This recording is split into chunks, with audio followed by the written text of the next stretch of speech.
So the next definition is what is called applied trim. And applied trim is actually what it sounds like. You're going to take some trim and you're going to apply it to something, whether it be a frame or a door. You're applying some sort of a decorative piece of molding. It can be wood. It can be roll form steel as well. You'll see applied trim could obviously be some sort of detail that you might put on a wall. Chair rail might be applied trim. Plinth blocks could be applied trim. But in the case of hollow metal, you do see applied trim, even though a hollow metal frame is generally just a good old-fashioned hollow metal frame. You've got typically a 2-inch face, return, face, rabbet, stop face, soffit, and so on, maybe a back bend return. But there are instances when you need a hollow metal frame, but you need it to look a little less commercial. So a hotel is a very typical application. You need a hollow metal frame for your smoke and fire rating is where you're going to need a hollow metal frame. But it's a 5-star on the beach coast of, you name it, tropical island destination. Hollow metal frames are not going to be what you'll see there. You'll see some sort of applied trim on that material.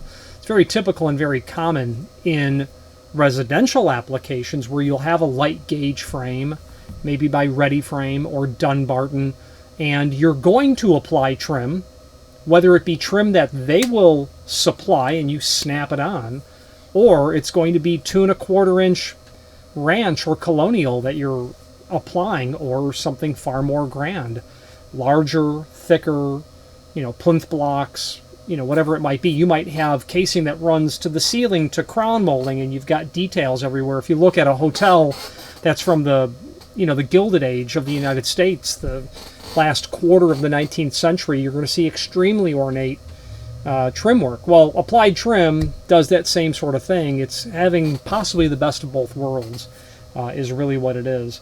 You'll see it more in residential type applications than you will in commercial applications, but using residential type frames in commercial applications is typical. It just is. So let's switch to the screen view and let's take a closer look at some additional information that I can provide to help illustrate what we're working on. If you've not hit subscribe yet, we would very much appreciate if you did, and hopefully you're enjoying this video. Now let's get back to it. Okay, here's what we're looking at in the glossary. Applied trim, a decorative piece mounted to the face of a frame or door. A decorative piece mounted to the face of a frame or door. Now you'll have applied trim put, and they're showing the door here. You can have the look of a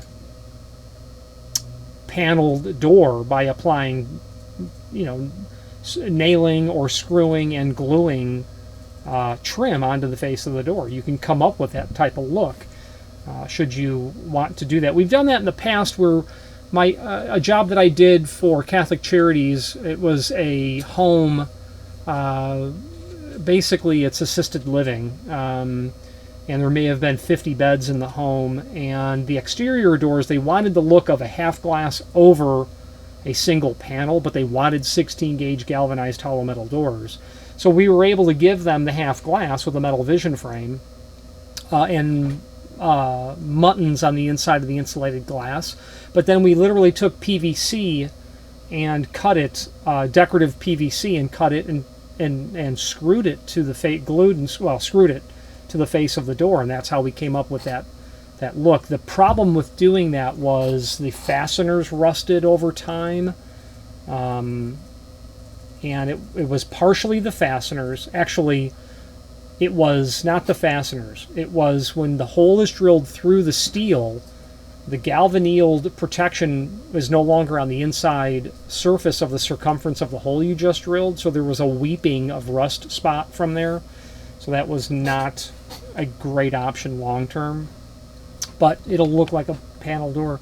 Now in trim, we could take a look at a company that I've done a little bit of business with, is Dunbarton, and I'm hoping that their website's going to have something that will allow us to take a look at a cut sheet. Yeah. Okay. So there's something that's going to look like a hollow metal frame. I don't know if that'll show us a bigger picture of it.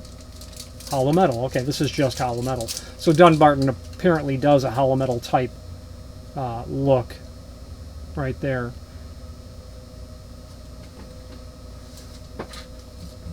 Okay, so let's back up and let's take a look at something a little more residential.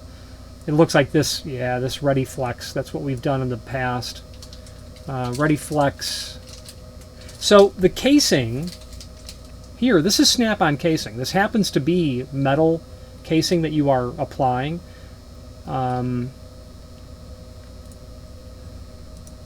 Here we go.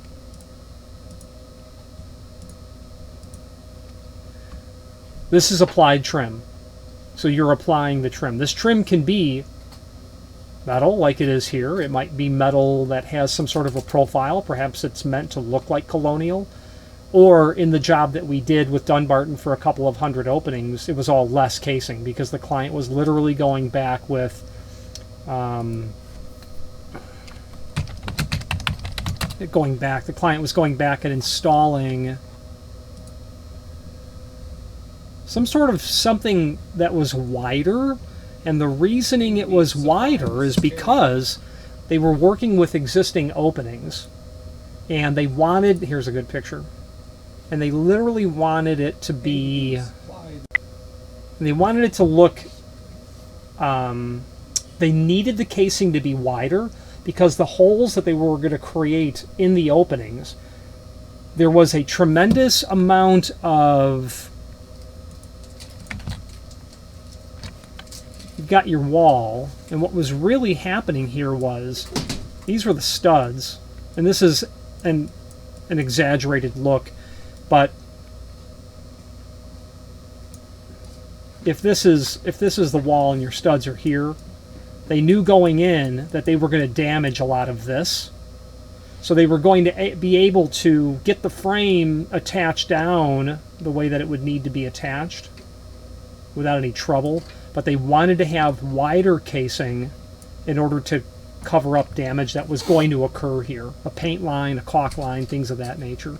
So that would be a good reason why you might want to do something with a wider applied trim, is the bottom line. Now Pioneer, I don't know if I have, Pioneer is a manufacturer of hollow metal doors and has been a manufacturer of hollow metal doors since certainly the mid-20th century, if not longer. And they were, and still are, a name known for, gotta spell it correctly first, a name known for decorative profiles on the face of their jams back in the mid-20th century for sure. I don't have an old Pioneer catalog, and I don't know if anything here is going to let us see anything decorative. But if you are in the northeast part of the United States and you've got old hollow metal frames that have positively decorative trim, very likely it was Pioneer. Yeah, I don't see anything here. If I had a Pioneer catalog from many, many years ago, it would have been full of options. Concave trim. Here we go. Nail-on frames. Not what I was looking for, but that's applied trim right there. Strength, fire rating of hollow metal. Well, I don't know if this is fire rated. You might need returns for fire rating. It depends on the manufacturer, but that's applied trim. Beautiful, beautiful instance of applied trim. Okay, I think that wraps up this video on applied trim. The next definition is going to be armor plate. We'll talk about that next. Thank you for watching, and if you've enjoyed this video, please click thumbs up, please subscribe, and maybe even send the video to someone that you know. Thank you.